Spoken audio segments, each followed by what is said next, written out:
Ajit. I'm a second year MBA student here. So we have our chief guest here, Sir Cibi, and also our faculty, uh, Mr. Sridhar sir. And I welcome Sridhar sir to have a few words about this event and to welcome the chief guest. Yeah, sure. Uh, Hello, sir. the topic is really good. I'll come to the topic. Before that, hello, CP. I am Srijit. I'm a faculty member here. Hello, sir. Hi. So good to see So, you. in fact, I barely missed meeting you and your batch. Oh, I had joined in 2017. Ubaidullah's and Angira's batch. oh yeah. Yeah, I since know then, that. since then. So, but I'm very familiar with you, and I watched a couple of your tarang making videos and things like that. That's so nice. These people used to talk about you a lot. In fact, it's your batch who revamped tarang, if I'm not wrong. Yeah. Okay, You great, got great, it. great. So very nice to virtually meet you. Same here, sir. Same here. Thank you so much. Great, great. Okay. Now regarding the topic, I'm really, so happy to hear about this unique combination. Usually, strategic management is something which we associate with, high tech or blue chip companies. Yeah. Strategic management and school education is hardly used in a single sentence. So That's true. this is something really I am looking forward to. I'm basically interested in generally the education sector in India and the world. Let's see, let's see what is in store.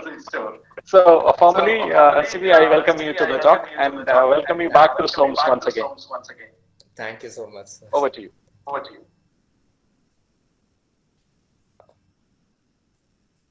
Thank you so much, sir, Srijit sir, for the welcome, and thank you, Prabhakaran.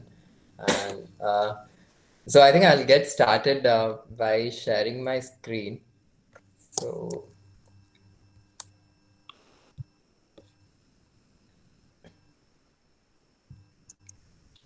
do I have access to share just a part of my screen, like only a window? Because I only see an option to share the entire screen.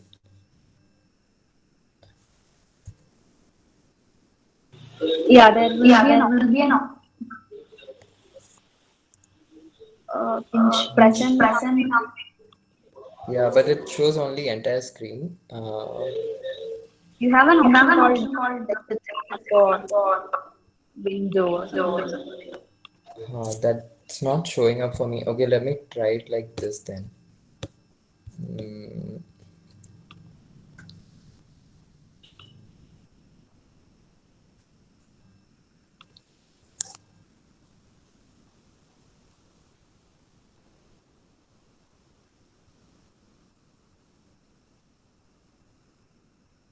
Do you see my presentation or do you just see yourself on the screen?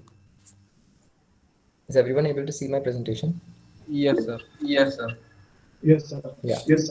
Okay, perfect. Thank you so much. I'm really sorry. I'm using Google Meets for the first time, so I'm not very sure how to navigate around properly. So just forgive me if I make any mistakes or make too much delays in terms of transitioning. It's really great to be here. It's really great to be back in SOMS. Although I wish it would have been a in-person meeting, visiting the campus again. I missed the place so much. I came back to Calicut the next year.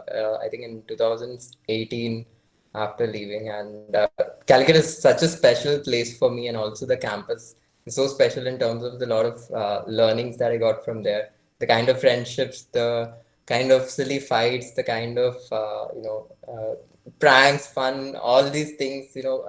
Staying in MBA hostel, there are so many memories I keep revisiting about SOMS as well. So it's really exciting to be here with you all.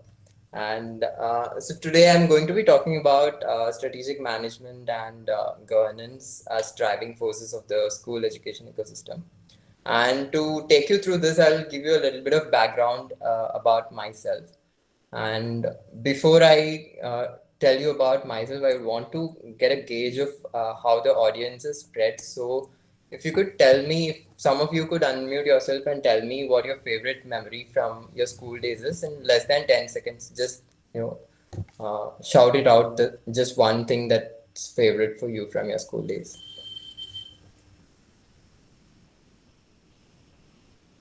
I would say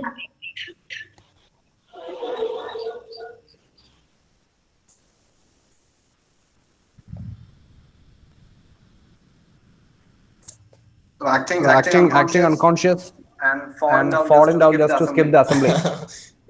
That's one of my favorites too. Thank you. I can have a couple more responses. Sharing lunch. Sharing lunch, I'm hearing, and another thing, I missed the other thing.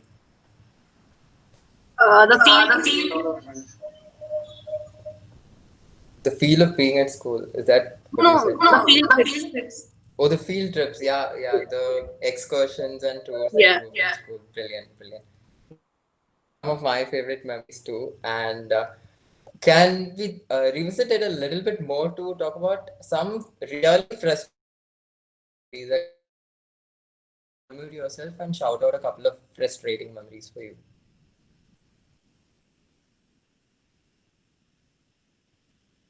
What are some things you absolutely hated when you were in?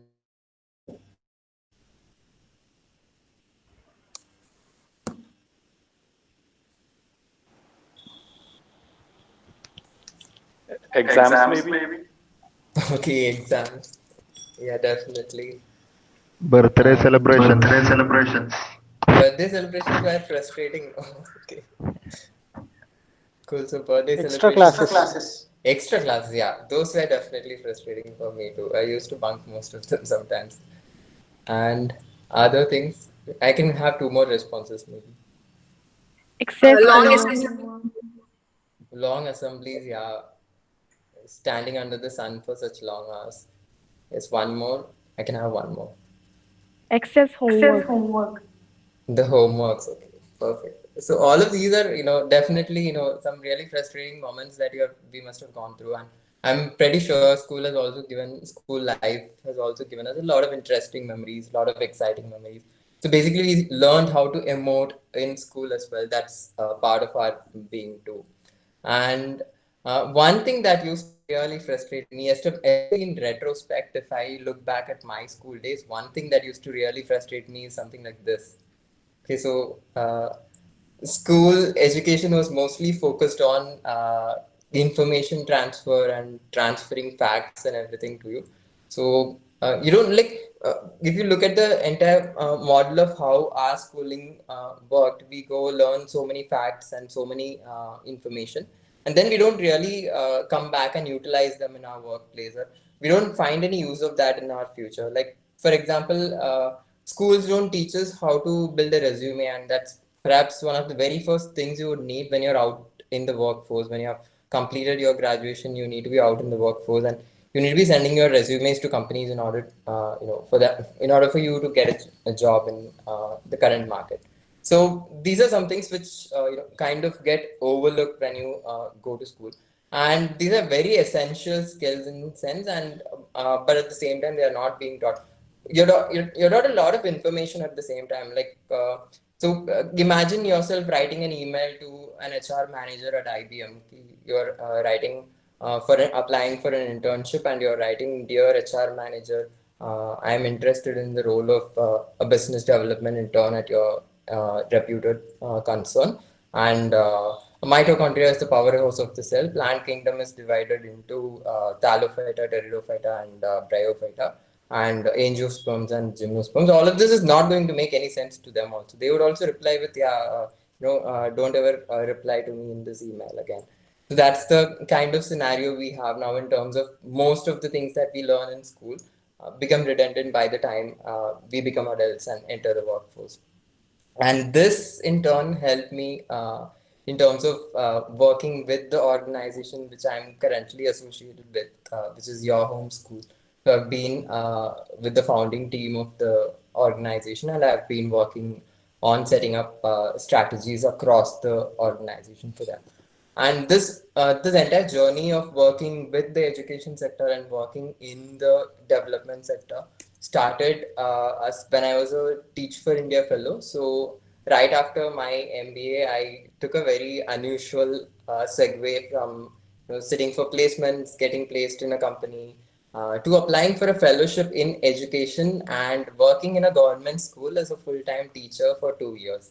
And that experience gave me a lot of insights uh, into everything that I am today. And this entire presentation would be covering a lot of different aspects I learned in retrospect as well as actively throughout the journey.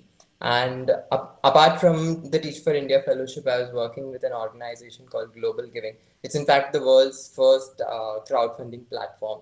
And my role there was to monitor and evaluate their partners in India, in central India, basically around Maharashtra and Odisha. So I travel to these different places, go to the organizations, and check for them, try to understand how their work is delivering and measure impact for them. And at the same time, act as a consultant in terms of help with be it recruitment strategy, marketing strategy, or different areas based on whichever areas need support on. And these are essentially small organizations, small and medium-sized organizations. Have been able to work with through Global Giving in the past. And today's agenda would look something like this. So I would be taking you through the different things I learned through my fellowship journey and my journey with SOMS as well in the B School, and strategic management as it happens in the school ecosystem, and some basic information about how strategic management works and how you formulate and implement strategies, and what are intended strategies and what are emergent strategies, and identifying the key components of strategic management. And moving on to what I find really, really important is all of this talk, like me keeping on saying things over and over again and you just listening there, is going to get redundant at some point. So I figured it would be better to have hands-on practice time, which would help you come up with one strategy at least. So I've picked 3 activities, and you guys can pick from them, pick any one from them, and we can go ahead and practice a couple of things to come up with one strategy at least by the end of this meeting. At a personal level, this is not going to help you build an Amazon from scratch, but at least this will help you set your daily routines in place. Okay, so in terms of the kind of learnings I've had from working in a government school for 2 years at the grassroots level, it's been a very bittersweet journey, if I have to put it like that. So there have been a lot of high points and there have been a lot of low points, and all of these in essence I've been able to sustain myself there, especially because of a very planned and strategic approach, which in turn came from the enormous amount of coaching I had from my managers when I started off as a fellow. And if I should sum it all up in in a short excerpt, this is what it would look like.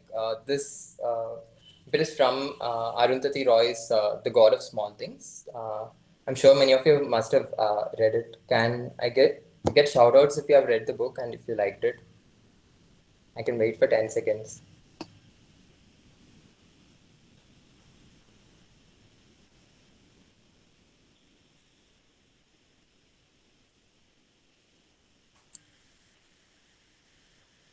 I'm not sure if you guys are able to hear me.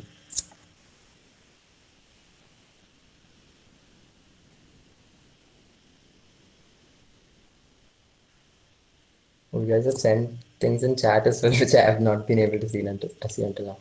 Fine. Can you let me know, can you tell me if you're able to see this screen with an excerpt from The God of Small Things? Yes, we Yes, we can can. see. Yeah, perfect. Thank you. So, okay, I'll keep going ahead like this then. So this is one of the, if I should sum up the entire journey, this is what it looked like in terms of the familiarity of the, different frameworks I learned in school, classroom as a teacher, and in a school ecosystem as a school team leader. And if I'm to sum them all up in 4 sentences, this is what it would look like. So the first thing I understood about working with any level of organization, be it at the grassroots level or be it at an organizational level in a huge blue chip corporate office. So all these things do stay similar across different organizations. And the first thing is context is key. When I say context, I am talking basically about the kind of market, the kind of audience you're looking at. So whenever you're coming up with a new strategy, let's say to start off with a new program or start off with a new initiative in your organization, you're going to have to look at the context of the people it would be benefiting, or the context of the people who would be closely working with it, and the context of the stakeholders who would be involved in this entire journey, in terms of helping yourself and the team understand what the outcomes are going to look like for each one of them. And the next part is the power of resilience. And this is very inherent, especially when you're working at a grassroots level. There are so many times where when you get super frustrated, you're like, my plan is not going well at all. So, for example, my plans for the classroom, so I used to have a clear-cut strategy for the entire unit in terms of the different outcomes we are looking at. So, for example, there is this one unit where we are trying to um, create research projects from scratch where children would be going ahead and doing a secondary research on scientific facts and questions they have around scientific facts and presenting them to the school. And all of this sounds super interesting. It's like that scene from the movie Nayak. ये सब सुनने के लिए बहस के लिए अच्छे है लेकिन practical नहीं है. So that's how it works out on ground. So children come back and do something completely unexpected and completely different, and you get super frustrated. So you almost feel like quitting. You almost feel like giving up. So essentially the amount of toughness you have in yourself to keep going and to come up with new ways to address all of these contingencies is something which is another key element to this.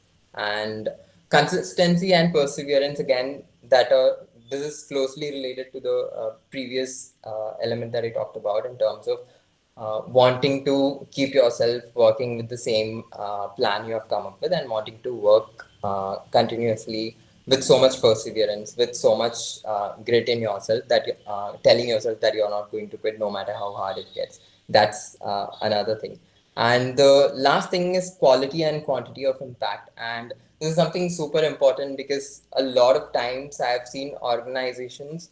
So I've worked with for-profit organizations and at the same time non-profit organizations. And something I often notice when we work with for-profit organizations is the quantity of impact is always, taken to the forefront in terms of the amount of profit we are generating, in terms of having a solid number to the profit or the revenue that is being generated. But at the same time, as long as people are buying your product, as long as people are buying your service, quality can wait. You don't have a most for profits. I'm not going to generalize, but at the same time, not many of them do have a measurement system in place to understand what kind of quality benchmark they would need.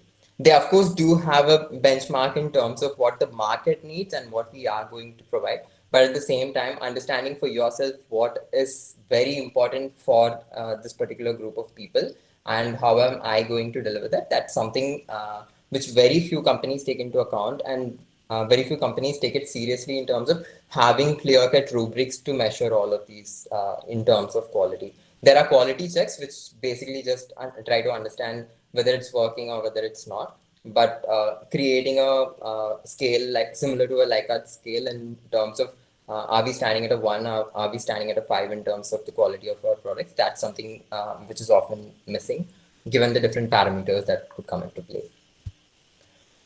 And now moving forward to how this plays out in the school ecosystem, if I am to give you the context of a school ecosystem where you are going ahead with a new strategic plan. So when I started off as a Teach for India fellow, I had so many ideas in my head. Like for instance, so I had written journal Hadfield. I'm not sure if you have heard of him or if you've watched his videos. So he basically goes to outer space and makes cool videos and then uploads them into his YouTube channel.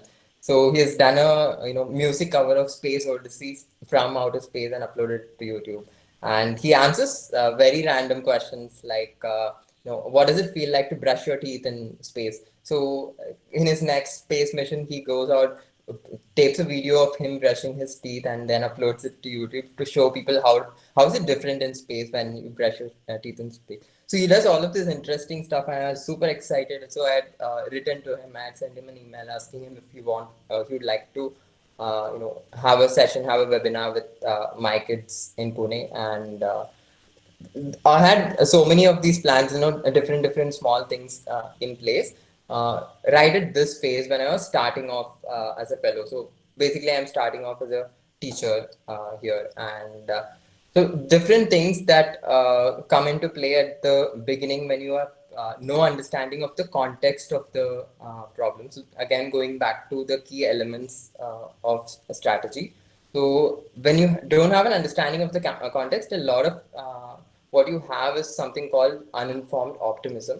And this graph is basically from something called the positive change cycle, where you're trying to impact a system and with a particular strategy, and how is it going to be received by the audience or by the different stakeholders in the system itself. So once you cross this phase, you spend a couple of days or maybe a couple of weeks into the system. You understand the ground realities. You understand how much difficult it is to implement something like this. And you move into a phase of informed pessimism. Now you have all the data you need, and all the data is showing that this is not possible. So there is a whole phase of resistance even within you and from the other stakeholders as well, because you're not able to deliver at that point. And this phase of resistance lasts for a time until you reach a place of informed optimism, which is where, with this data and the amount of hopes you had or the dreams or plans you had at this point, if you look back at your project plan, or if you look back at your program strategy, you could find all the overlapping space. If you're putting it in a Venn diagram, all the spaces that could be overlapping between these two would essentially be going into this place, which is the informed optimism place, where you actually start working on that. The execution starts happening at this point. Even here, some amount of execution happens, but since there is so much informed pessimism and resistance, it's impossible to see actual results at this point. And this is the point where you start seeing results and start actually implementing different things that you had in the plate. And finally, you reach goal actualization through the contingencies that you may have planned, or through this entire journey of ups and downs. And that is the essence of a positive change cycle when you're looking at it from a school ecosystem perspective. And this is exactly going to look the same when you're looking at it from a corporate company's perspective. If you're implementing a new strategy, or if you're implementing a new policy in place, every organization would have to go through this this journey in order for the new change to be implemented, for the new strategy to be implemented and be actually in place. So I'll move forward to the idea of classrooms as units of change. And if I'm specifically trying to look at it from the end of change management strategies. And this is something which I had to do for my classroom when I started off as a fellow.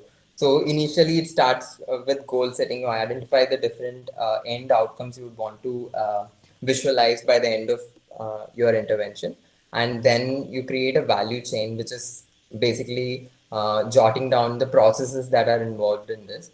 and then you identify and leverage the core competencies with the internal team as well as the external team. So in a school ecosystem, in a classroom ecosystem, this is basically your students, your co-teachers, your HM, the parents, everybody who is involved in this, and how are they going to affect in this particular change in terms of the competencies they come in with to your ecosystem. And the final part is in terms of the external partnerships and collaborations, and also the kind of progress to goal checks that you have, and the gap analysis you do. So external partnerships are basically to put in place, because not everything, and I am sure every one of you who has worked with a who has work experience, who has worked before, would understand the idea of partnering with other organizations. And I don't think there is any organization out there which is partnering with other organizations, even in terms of, it starts at the basic level of getting prints for your organization, or print business cards, and it could be so implementation of projects maybe. So different things like this, which essentially require partnerships, and not everything is under the control of one stakeholder in this point, or one executioner in this point. And the progress to goal checks and gap analysis, these are things I'm sure you must have come across a lot in your texts as well, and must have done a lot of these as well. So I'm just going to skip that. And if I'm going and looking at the school ecosystem, schools as units of change, all of these things remain the same. So you will be going through a goal setting, you will be going through creating a value chain, you will be going through the identification of core competencies, you'll be going through the partnerships you will have to put in place, and the collaborations you'll have to put in place. And you'll be going through the entire process of setting progress to goal checks, and also identifying gaps and analyzing what's going wrong and making changes accordingly. See, and strangely, not even strangely, actually very interestingly, you have something in both of these. So in classrooms as well as schools, you have a very similar structure in place in terms of the basic elements that come into play when you want them to act as units of change. And if you go further and look at this, these are also the elements of strategic planning. In fact, the very key elements of strategic planning come with all of these. So you go ahead and set goals, you create value chains, you identify and leverage core competencies, you create external partnerships and collaborations, and you set benchmarks and PTGs to identify and measure your growth. So these are essential parts of any strategy, be it any size of organization. It could be a small sized organization, a medium sized organization, or a large sized organization, or a super big conglomerate corporation. Everybody would have to go through these steps in order to go through these elements in order to come up with effective strategies for themselves. So I'll give you a quick look up some of these templates which you could use. And I'm pretty sure, I'm not sure, I'm pretty sure, and at the same time, I'm not sure which of these you browser. I'm not sure if I'm being redundant. So please let me know if you find something that is being redundant that you have already learned and I'm going on and on about it. Like, please do let me know so that I can stop and move forward to the next one. So the first thing I'm going to be showing is something called the strategy roadmap.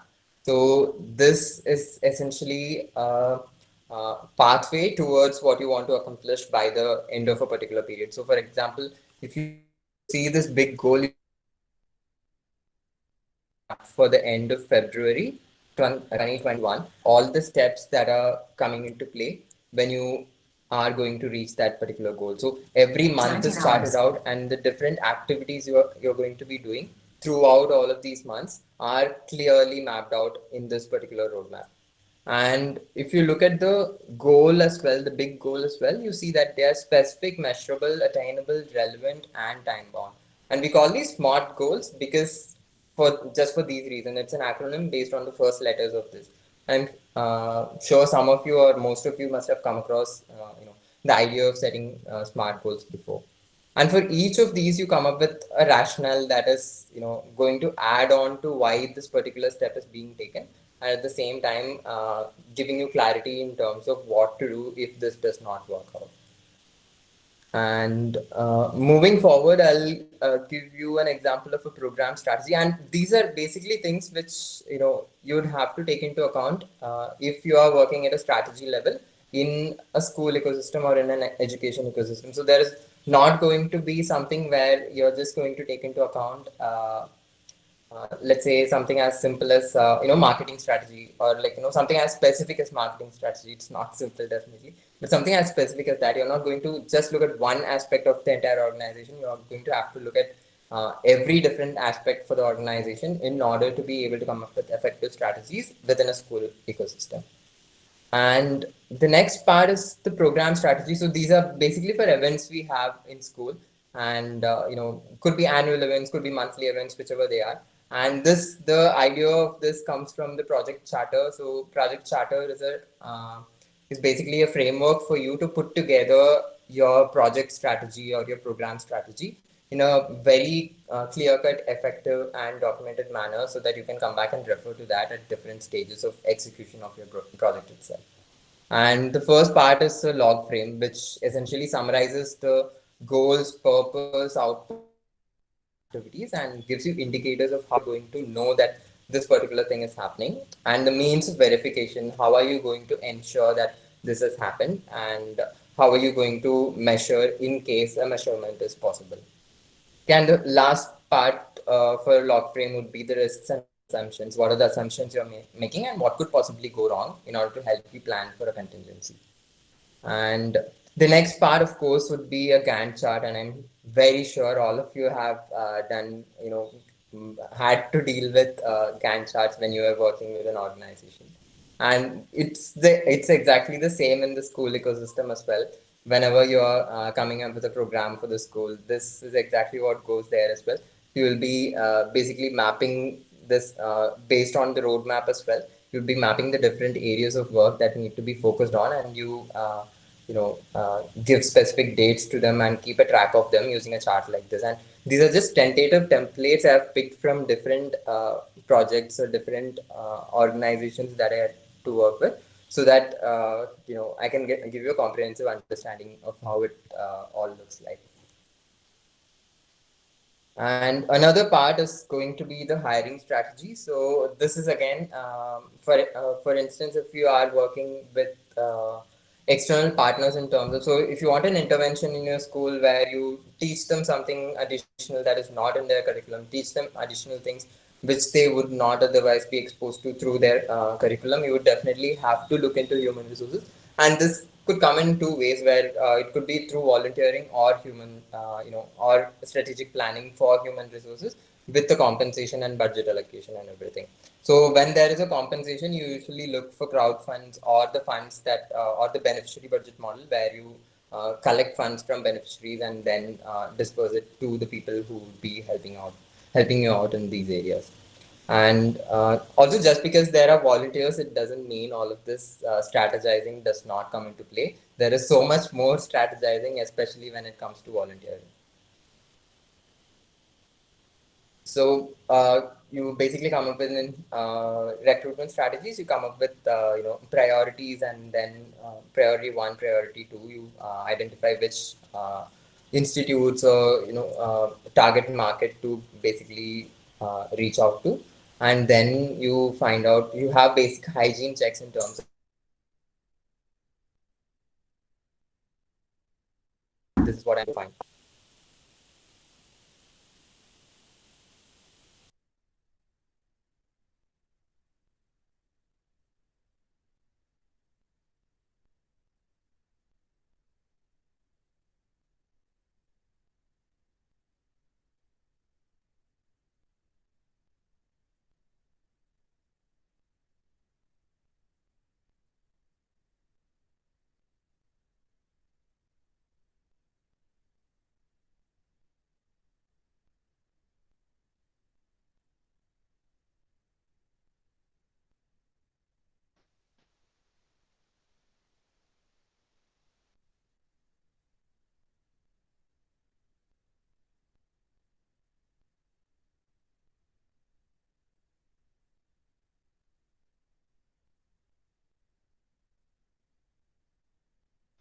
Hello, sir.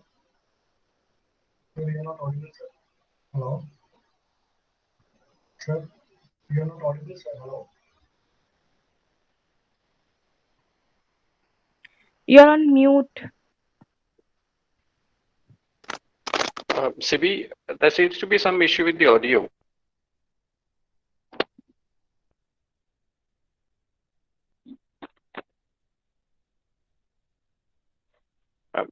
Sajjan or Vaishnavi, if you have his number, could you please call him and inform?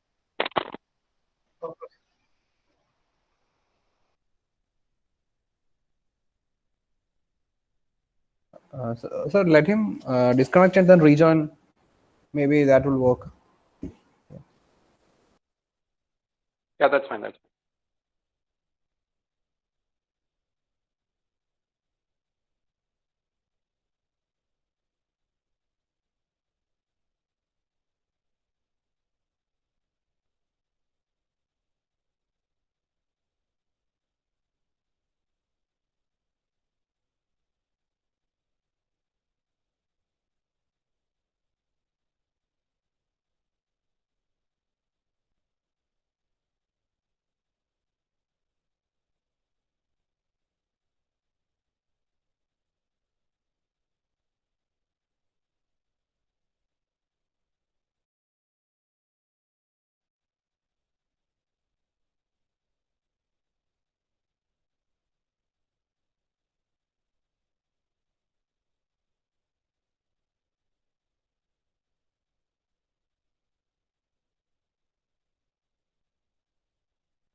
Can you guys hear me now? Yes, yes. Okay, perfect. Thank you. I'm really sorry about that. I think it's because the power went off, my devices got disconnected.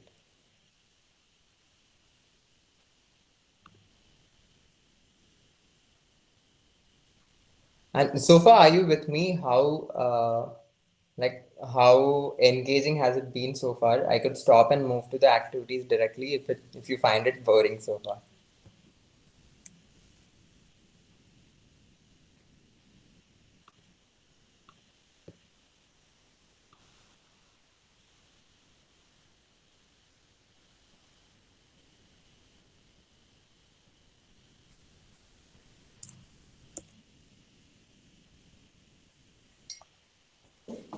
Okay, so I'll move ahead with the key components of strategy, and these are very simple and straightforward. The first part is data. You cannot ever come up with a strategy if you don't have the data. Even if you're starting out from scratch, you would need background data in order to be able to come up with an effective strategy. Otherwise, you're just taking a shot in the dark. You're just experimenting. You're just trying to fly it out and see how it works.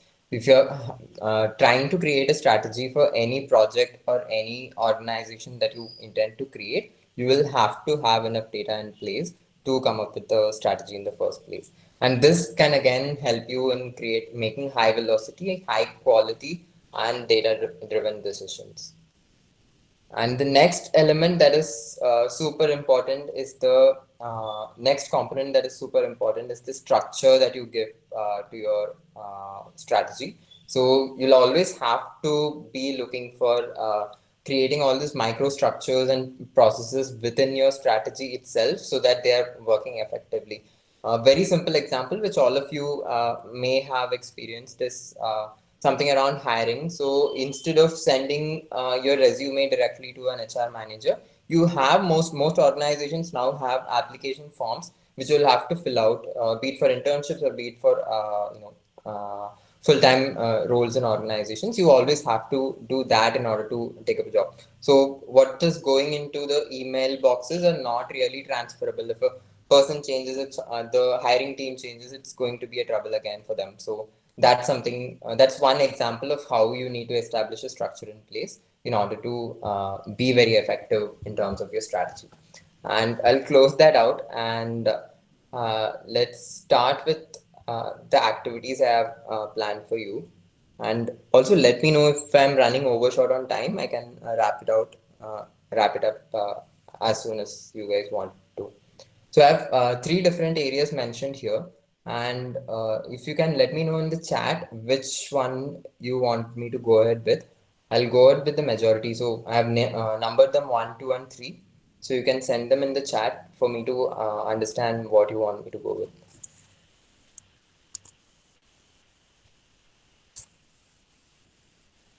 Okay, I have 2, 2, 1, 2, 1, 1, 3, 1. I'm seeing a lot of 1 and 2. There is 1, 3 as well. 2, 2.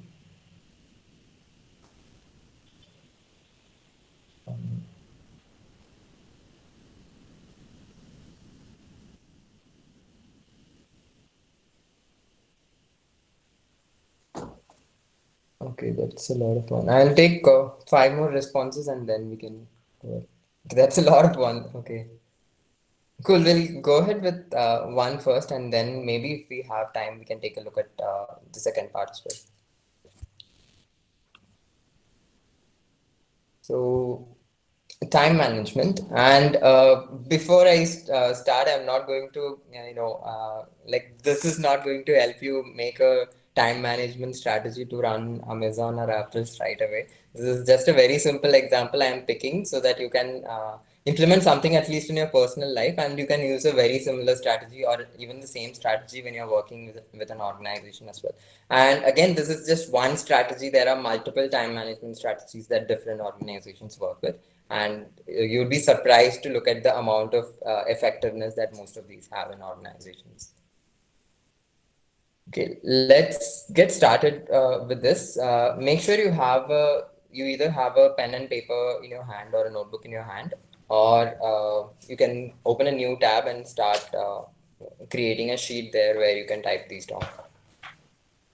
The first thing is, I want you to, in order to effectively manage time for all your tasks, I want you to think of all the tasks you want to accomplish by the end of this month. And you can take half a minute to do that. Just list out all the things that you want to accomplish by the end of this month and write them down in the format of a to-do list. And let me know, please shout out, please unmute yourself and shout out that you're done for me to know that at least 10 people are done so that I can move forward.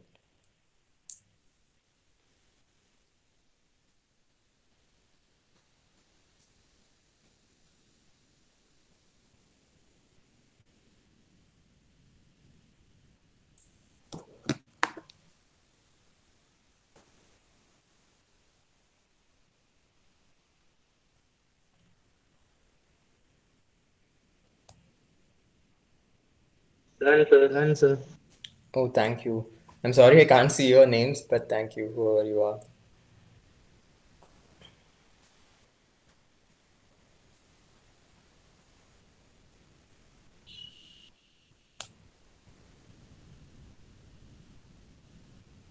Others also let me know. So once I hear at least 10 people shouting out that they're done, I can move forward with the next steps that you can do.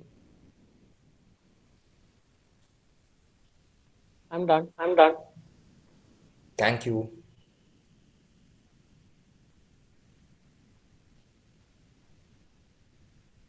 And when you're writing down these tasks, these could be personal as well. Like It could be anything and everything that has to do with your life, and as well as your professional stuff.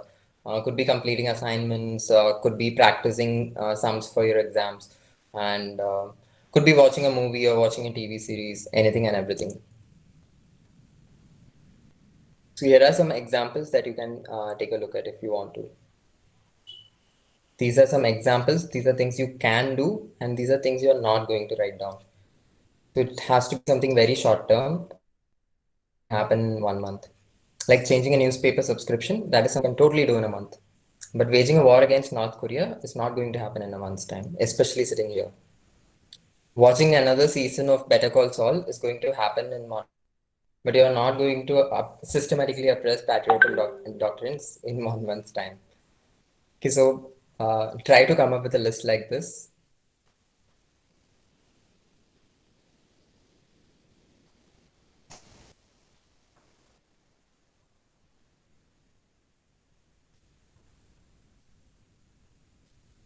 And let me know once you're done so I can move forward.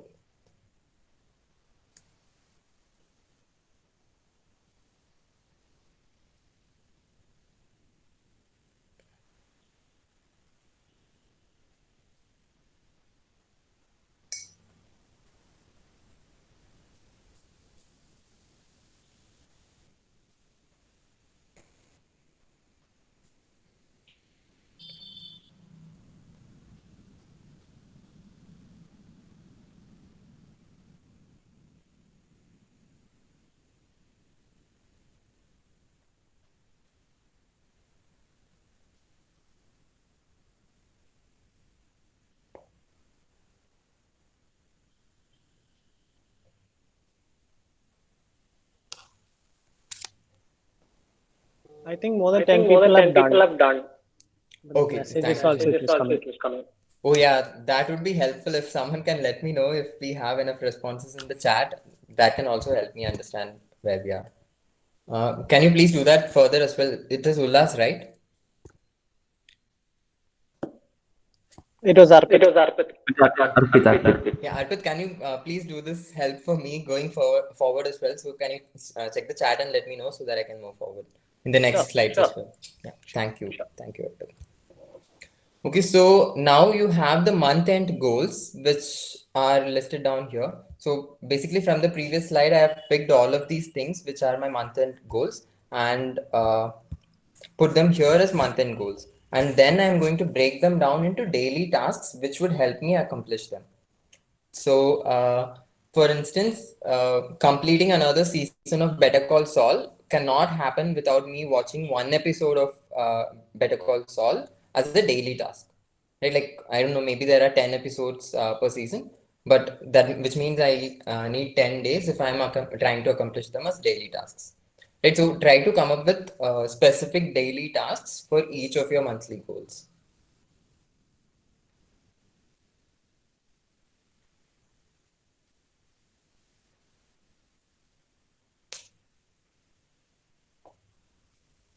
And let me know when you're done so that I can move forward. You can let me know in the chat or you can unmute yourself and shout it out.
Okay, I think I can move forward now. 8 people have completed, including me. Okay, we'll wait for at least 2 more and then we can move forward. Yes, I think we can move on. Perfect. Thank you, Arpit. So the next thing that you're going to do is something called the Eisenhower's matrix. Can you unmute yourself and tell me if you have already used the Eisenhower's matrix in your workplace or anywhere before? I'm going to assume it's a no if nobody responds. Yes, I have done it in my initial days. Okay, Not perfect. recently. Thank you. Thank you. All right, so some of you may have come across this, and many of you may have not used this in your workplace or in any other place, any other situation for that matter. So there's something called the Eisenhower's matrix, which is essentially helpful in terms of at an organizational level as well, in terms of helping you identify which tasks that you need to focus on and how and when. How are you going to prioritize your tasks and how and when you're going to do them is something that can be laid out with the Eisenhower's matrix. And you have tasks divided as important and not important. And then you have divisions like urgent, not urgent. And furthermore, you will be populating this entire table with the different aspects of your, basically with the different components you have from your to-do list. So if I'm to give an example, the urgent and important matrix is, the urgent and important cell is going to look like this. So I had canceling my movie subscription is one thing. So that is something I need to do do immediately. Otherwise, I will get charged for next month also, which I don't want. And again, changing the newspaper subscription is something I need to speak to the vendor immediately about. Otherwise, I wouldn't. I would be, redundantly paying money for something I don't want. The same way, you can list out the tasks which are not urgent but at the same time important. Like, for instance, I've been wanting to read this book for a really long time and I've been reading it for months, but still nowhere near half the book. And the same lies with outliers as well. So these are different things which you have time to, complete, which are not urgent. It's not going to be detrimental to something that you're doing if you don't immediately complete them. But at the same time, it is very important for you.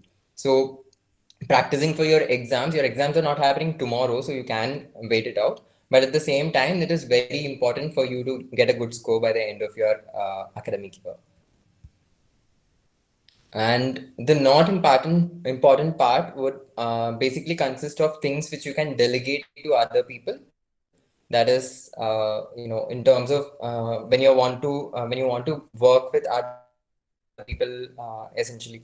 For instance, if you want to do assignments, that's mostly going to be with your team or with a group of people, and you will have to coordinate with them as well. So you can come up with a map in terms of who is going to do what and then delegate responsibilities so that it is not super important. The entire task is not super important for you. A part of that task becomes super important for you, which you would be scheduling here. So the part of this task which you are doing would be coming here, and the rest of the parts which you have delegated to other people would go here.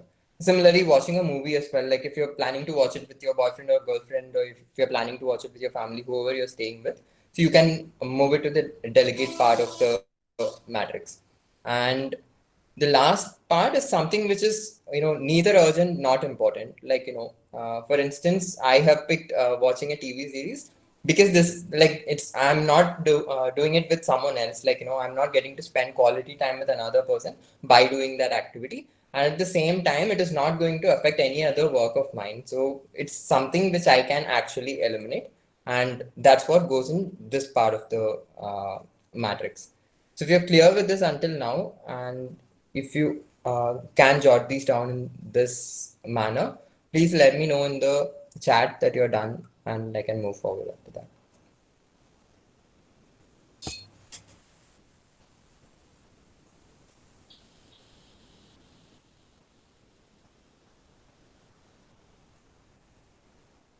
Arpit, can you please let me know when we have enough responses?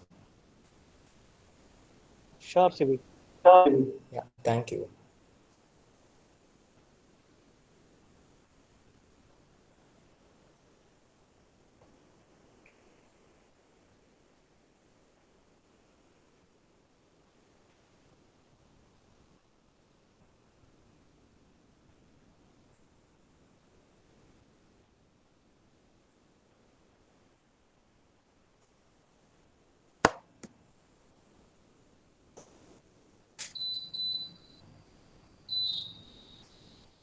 I think you can move forward now. Okay, perfect. So this matrix essentially gives you an understanding of where your different tasks are and what you have to do. And the next step is going to look like a backward plan. So basically you come up with a timeline and the desired states for accomplishing this. So since we talked about a month's time, we are only talking about things which we would be accomplishing in a month.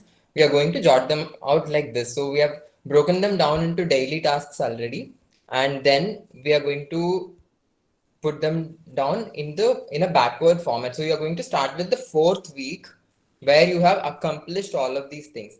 So these are desired states. Desired states basically mean things which you have already accomplished. So this is the state you want to be at, right? So in the 4th week, you're going to be here because it's going to be the end of the month. And you're going to basically list out the different things which need to happen here, and then break it down further in terms of how is it going to look like in the 3rd week, so that your 4th week looks like this. If your 4th week looks like completed and it looks in green, for you to get there, you need to break it down so that you have completed at least 75% of the tasks by the 3rd week. So that goes in here. You have completed 35% of your tasks. And similarly for the 2nd week and for the 1st week. Right? And this applies to all the tasks on hand. I have given you a very basic outline in terms of what could go here, but you will have to break this down, break each of your tasks down into things which you would be accomplishing over each week. So I'm really sorry, this says week 3. This is actually supposed to be week 1.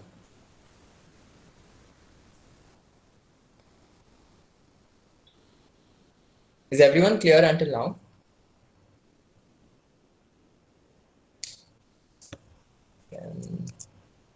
Yes, Sibi. Perfect. Thank you. Okay, there you have it. This is essentially something which you can do even at an organization level and also at a personal level in terms of strategizing your time. So how are you going to come up with a time management strategy for an additional project that you're working on, or something which is your personal interest as well? This could act as an effective solution for you to come up with a basic plan for that. And you can go ahead and fill the rest of the desired states as per your time convenience and how you want to do it. And that's about it for this. So if you want me to take you through another one of these 3, I'd be happy to do that. But at the same time, we're running short of time. So let me know how we can take this forward. Anybody can.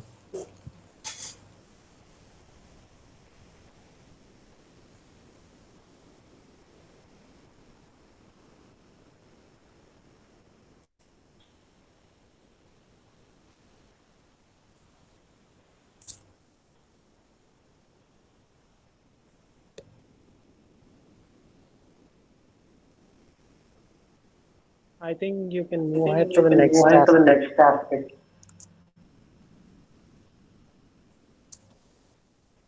Okay. Do we have time to cover another activity now? Or do we or don't we?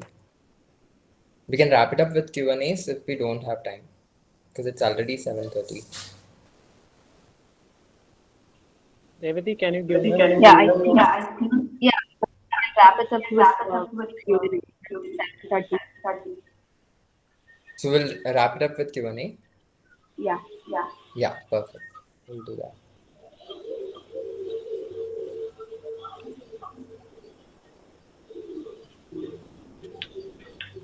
Cool. So you can now go ahead and shoot your questions. I hope it was not too boring for you, especially after 6:30 in the evening. I want to ask. We are going to have online sessions. So, any tips on that for the students? Oh, yeah. So essentially, we do online sessions as well through YourHomeSchool. And as a matter of fact, everybody in our organization does at least one set of sessions online, so that we are in touch with the ground realities of how things happen. And something which have really worked out for me, for instance, I am someone who wake up and get refreshed and open up my laptop, and I spend the entire day on my laptop basically. So it takes me until 12 or 1 in the night for me to shut this out, and the next day it's the same thing over again. So I spend a lot of time in front of this, and every day at least there are 2 or 3 meetings where I'll have to be interacting with people as well. And one thing that has helped me in terms of coping with this is one is to limit in terms of what you're going to. So try to find out things you can move to an offline medium. So for example, I maintain notes of things which I want to. So I try to create notes which I can maintain in terms of coming up with plans or coming up with proposals, anything and everything that I can write down. I've started doing this again. So I had moved to a place where I do everything online, but now I have moved at least some of those things to a paper-based medium so that I'm not spending too much time in front of a screen. That is one thing in terms of coming up with alternate ways to do things. And when you're spending too much time, let's say there are too many sessions that you're having, I think one way to cope up with is either you cope that with doing something physical, like going to the backyard and spending time every day in terms of seeing some greenery, or you do the negative effect. Like that's something again I do with my friends as well, because we do so many Zoom calls which are work and official. We try to spend at least once or twice a week. We try to get together late in the night and do random chit chat. So like whatever house parties used to happen when physical spaces were open happen over Zoom right now, because like we sit here with our dinner and stuff, and like we start interacting. So creating a little bit of informality even in the virtual medium lets you get out of that space where, oh, I have to open Zoom again, or I have to open this Google Meets again and be online for some time. वो जो stress है that gets eliminated when you try to merge that with informal activities and meets with other friends and stuff.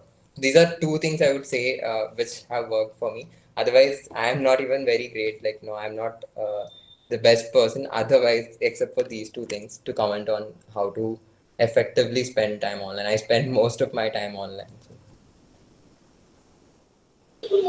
Thanks. Does that answer your question? If there are other questions, I can answer them as well.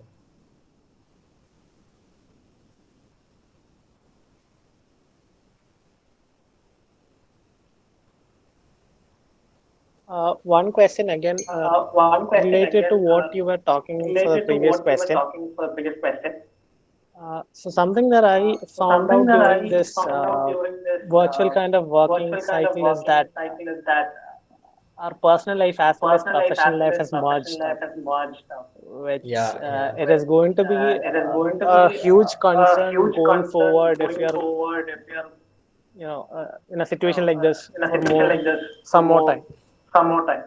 And that's true. especially my company also are like, okay, if it is working, then why don't we make 75% of people work from home? So after 6 months of working from home, I'm actually done. So yesterday was my last day, and I was like, okay, fine. Somehow I'm out of it. But then my team members as well as my colleagues, I think a lot of this merging of personal as well as professional life has caused a lot of problems personally, not professionally, personally, because professionally people are thriving now because of the 12 hours of work time, 15 hours of work time. So is there a strategy which you have thought which would make this kind of a balance of personal as well as professional life work together? Have you thought about it? So this is how it works in my organization, and like we sort of have very like, for instance, people who are in the leadership team, we have very different hours of work. So we have a team working from Scotland, Edinburgh in Scotland, and we have teams working from different cities in India as well. And one thing that has helped us in terms of sort of normalizing this, or like sort of helping people not be too stressed is so when you work with the remote teams, like for instance, the days when you have to co-work with the Scotland team, you're not going to schedule anything before 12 p.m. So 12 p.m. is even 12 p.m. is still too early in Edinburgh, but at the same time, it is something that is manageable. So we try to move. So those days of work would start only after 12 p.m. So we are not going to reach out to each other asking for, what happened to this project or what happened to this email that you had to send out. All of these things don't happen before that.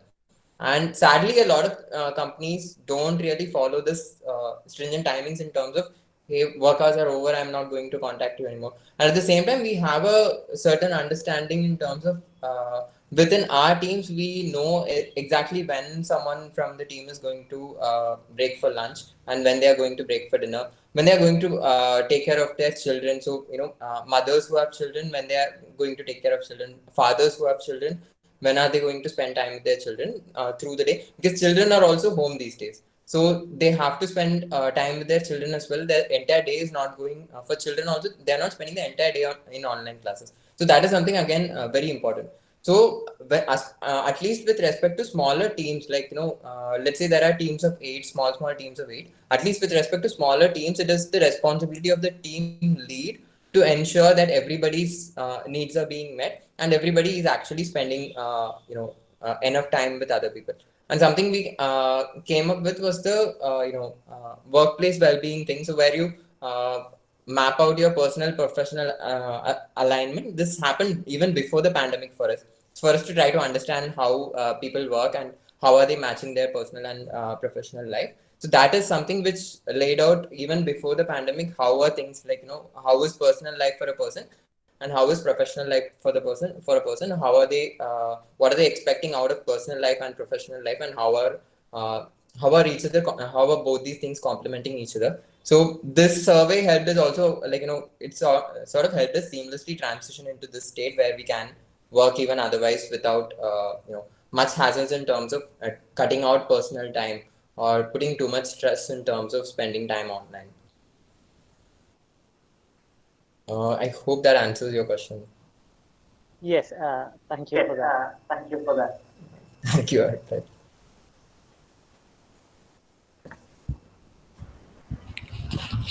Hi, I have a doubt.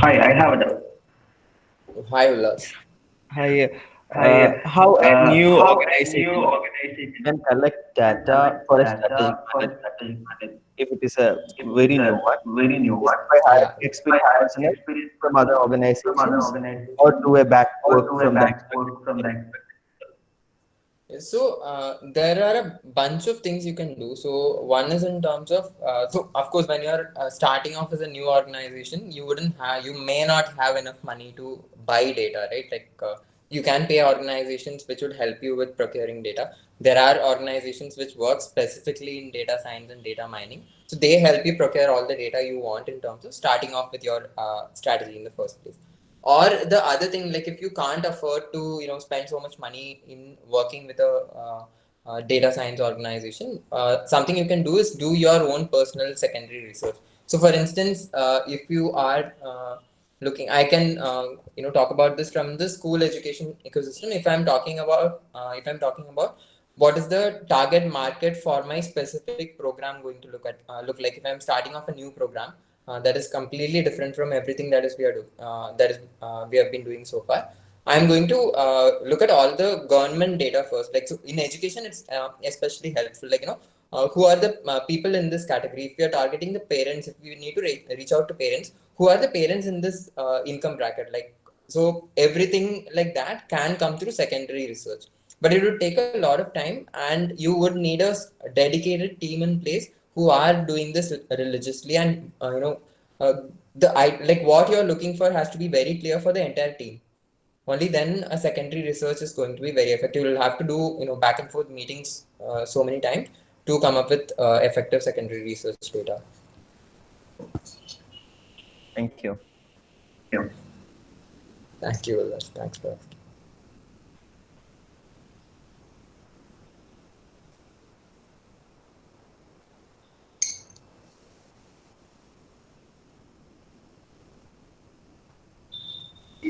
Any more questions?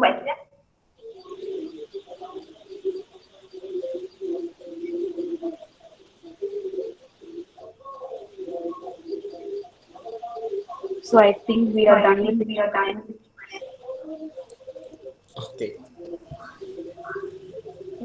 Actually, I would like to coming and spending the time. Because Thanks for strategic having me as well. is something that we have in the second semester. So the first year for them it might be a new subject. Revati, your voice is cracking. I can't hear you properly. Even now? Yeah, now I think it's better. Yeah. Yeah. So we had strategy in our second semester. And I didn't know that we can apply that.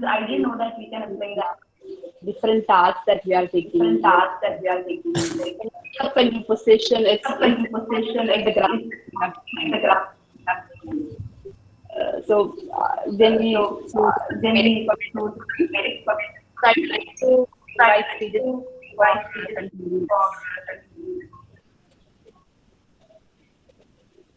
Thank you, Revati. Thank you.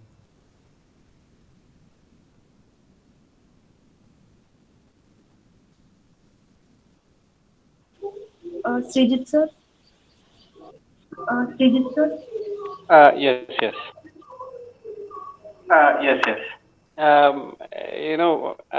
Just a way of clarification. Is the Teach for India, is that a social entrepreneurship venture?